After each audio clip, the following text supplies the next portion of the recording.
Hi, I'm Stefan from Tonewood, and today I will show you how I built these little oak lamps, but this time I will build them a little different. I start off the build by cutting the blocks to length on my crosscut sled with my table saw. Using a stop block, I make sure that every one of the blocks has the same length. After the blocks have been cut to length, I start the sanding process, making sure the sander remains flat on the surface of the wood at all times, so the edges are not damaged. As you know, I like to apply a little branding, so I'm making little tonewood tags out of oak that will be attached to the cable later on. I also like to apply this branding to the blocks themselves, to the underside, and in a minute you will see that I have made 10 blocks in total.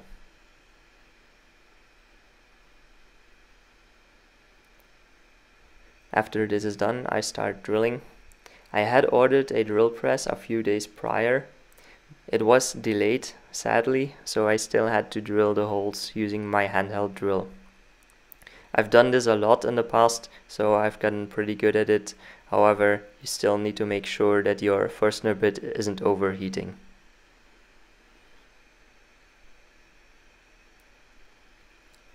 After the big hole has been drilled, a smaller hole is drilled in the side where the cable will run through. I'm marking the hole here, and here you're also able to see just how beautiful this French oak is. I really love the grain.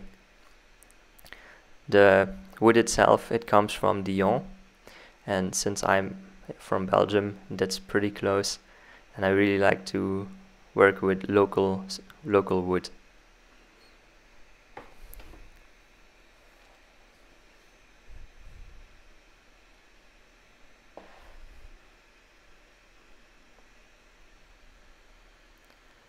Once that's done, I start masking of the part that will be painted.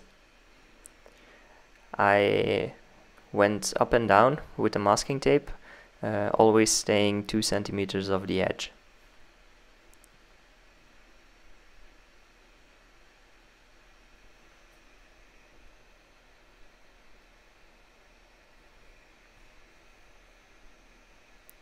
I don't show it in the video here, but I also masked the rest of the block that won't be painted. Here you can see that I just used regular spray paint. I haven't used primer because the paint, I was afraid that primer would leave a thick layer that doesn't show the grain anymore. So that's what I was doing here. I start cutting up the cable in pieces of 1 meter and 60 centimeters. I don't know the American length for that, but you can always Google it, of course. The sunlight in my room was very nice, so I thought, okay, I get this very cinematic, artsy shot.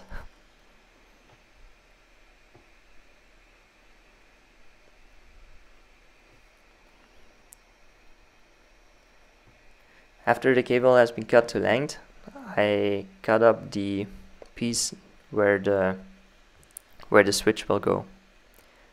So I start by masking off the part that will be cut, and then I just cut the cable in the middle of that masking tape. And by doing so, it leaves me with a clean cut on the fabric. If you don't do this, the fabric will fray off and won't look as nice, or it will be very difficult to install it in the switch later on. These are the switches. They're just regular plastic toggle switches that you can attach to a cable. I do like the fact that these are white, matching up with the color of the lamp, and the same thing is true for these little Legrand plugs. They're EU wall plugs, and with this little ring. I like the detail. They are not as easy to install as other plugs. However, I think with the design of the lamp, I do need to use components that stand out, and that's why I really like to put in the extra effort to connect these plugs.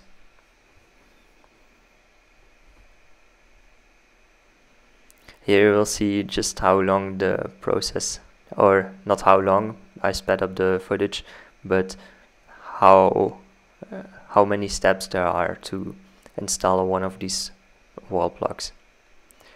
I start by stripping the cable, first cutting up the fabric, then stripping the cable, and after connecting the little cables to the plug itself, I have to cut up a little bit of the installation so it fits in the channel of the plug.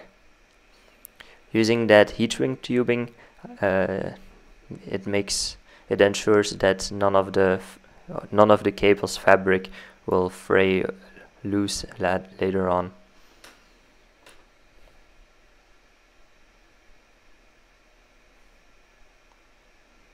After installing the set screw, you'll have a beautiful plug installed on a cable.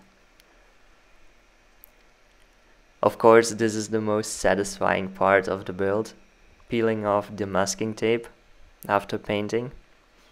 And you can see that the layer of paint is very thin and the grain is still visible through the paint, which was exactly the effect I was hoping for. I have to start masking up again. This time it's the white part, because I will apply this Rustins Danish oil later on. I have used a couple different finishes in the past, and I must say that Danish oil is my favorite because it's so durable and it still is as beautiful as other oil finishes.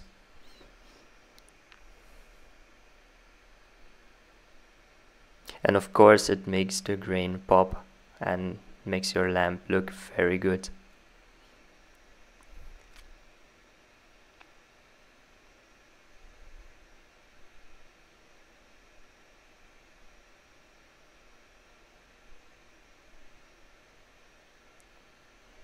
After removing this tape, when the oil has dried, the lamps are ready for assembly. Here I install the cable, and afterwards I connect it to the fitting. The cable and the fitting are parts that I sourced from Italy. The fitting itself, it's made from bakelite, and it's a kind of plastic, but it does have a little bit of a different look than just plain old regular plastic. I do scuff up the edges, the surface of the fitting, so the glue has something to bite to. Using wood glue, it holds the fitting in place just fine. I haven't had any complaints about that, and I think they don't have to withstand big forces. Here you can see the tags again. I spray painted them white as well to match the lamp, and it just gives a little extra flair to the cable.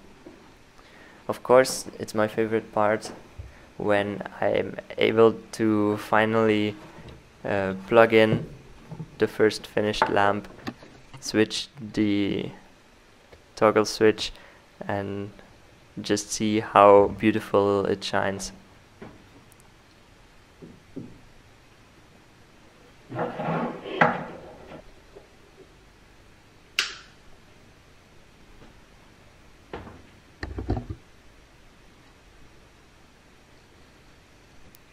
If you guys have any questions regarding this build, please feel free to leave a comment, and if you like the video and would like to see more, then just let me know.